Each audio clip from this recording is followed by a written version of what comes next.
Irritable bowel syndrome यानी एक ऐसी बीमारी जिसमें आप पूरी तरह से स्वस्थ दिखते हैं, स्वस्थ होते हैं, जांचों में सब कुछ नॉर्मल आता है, सब टेस्ट नॉर्मल आते हैं, आपको कोई बीमारी नहीं होती फिर भी आप परेशान रहते हैं क्योंकि पेट में बार बार मरोड़ आता है, शौच जाने की इच्छा होती है, भारीपन रहता है, ब्लॉटिंग होती है और आप किसी को दिखाते हैं, डॉक्टर को दिखाते हैं तो डॉक्टर जांच में देख के कहता है कि कुछ भी नहीं है।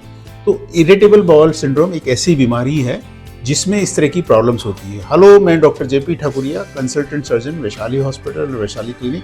आज हम बात करेंगे इरिटेबल बाउल सिंड्रोम की। तो जैसा कि मैंने बताया, इरिटेबल बाउल सिंड्रोम में पेशेंट दिखने पे अपीरेंटली बिल्कुल ठीक होता है, परंतु उसको एक इस तरह की परेशानी होती है जिससे एक अजीब तरीके का उसको एक प्रेशर सा बना रहता है। उसमें पेट में मरोड़े आते हैं, शौच जाने की इच्छा होती है, पेट में भारीपन रहता है और वो पूरे दिन ठीक फील नहीं कर पाता है। जो कारण होते हैं इसके कई सारे कारण होते हैं। एक तो आपका जो ब्रेन गट एक्सेस जो है वो डिस्टर्ब हो जाता है। उसके डिस्टर्ब होने के भी कई कारण हो सकते हैं।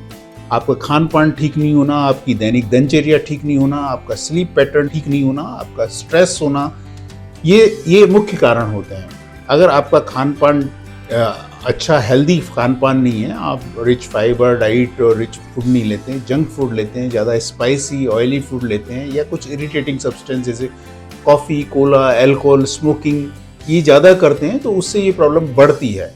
इसी तरह से अगर आपका स्लीप पैटर्न ठीक नहीं है, देर रात आपका जॉब इस तरीके का है कि जिसमें देर रात को काम करना पड़ता है, नाइट की शिफ्ट्स में काम करना पड़ता है, या आपका जो है सोने का पैटर्न ठीक नहीं है, देर रात को सोते हैं, सुबह देर से उठते हैं, तो उससे बॉडी की जो बायोलॉजिकल क्लॉक जो होती है जिसको सर्कैडियन रिदम बोलते हैं वो डिस्टर्ब हो जाती है। तो उससे भी ये प्रॉब्लम एक्सेजरेट होती है। तीसरी प्रॉब्लम हो गई कि आपका जो है लाइफ स्टाइल ठीक नहीं है, आप घूमने फिरने नहीं जाते हैं, आप अपनी बॉडी की फिजिकल एक्टिविटी कुछ नहीं करते, सारे दिन सेडेंट्री लाइफ स्टाइल रहती है, तो उससे भी ये प्रॉब्लम एक्सेजरेट होती है। तो इस तरह से कई सारे कारण हैं जिनकी वजह से ये प्रॉब्लम होती है और पेशेंट परेशान रहता है। जैसा मैंने बताया है कि मरोड़ा आता है, पेशेंट को शौच जाता है, शौच जाने के बाद में उसको रिलीफ मिलता है, फिर कुछ खाता है, कुछ खाते फिर मरोड़े आते हैं और फिर उसको प्रॉब्लम होती है। जहाँ तक जांचों का और टेस्टों का सवाल है, जो भी टेस्ट चिकित्सक आपको देखने के बाद में एडवाइस करता है, यूजुअली वो नॉर्मल आते हैं, टेस्टों में कुछ नहीं आता है और फिर भी आप कहते हैं नहीं डॉक्टर मैं तो परेशान हूँ। तो जो डॉक्टर सबको देख के और आपको कुछ मेडिकेशन एडवाइस करता है, प्लस आपको जो लाइफ स्टाइल मॉडिफिकेशन जैसा मैंने बताया कि जंक फूड नहीं लेवें, इरिटेटिंग सब्सटेंस को रिड्यूस करें, अपना लाइफ स्टाइल ठीक रखें, अपना स्लीप पैटर्न ठीक रखें, स्ट्रेस नहीं होने दें, तो इससे ये प्रॉब्लम ठीक रहती है। और अगर आप इन सब चीज़ों को रेगुलर बेसिस पे फॉलो करेंगे तो कंट्रोल हो जाती है और आप निजात पा जाते हैं। धन्यवाद।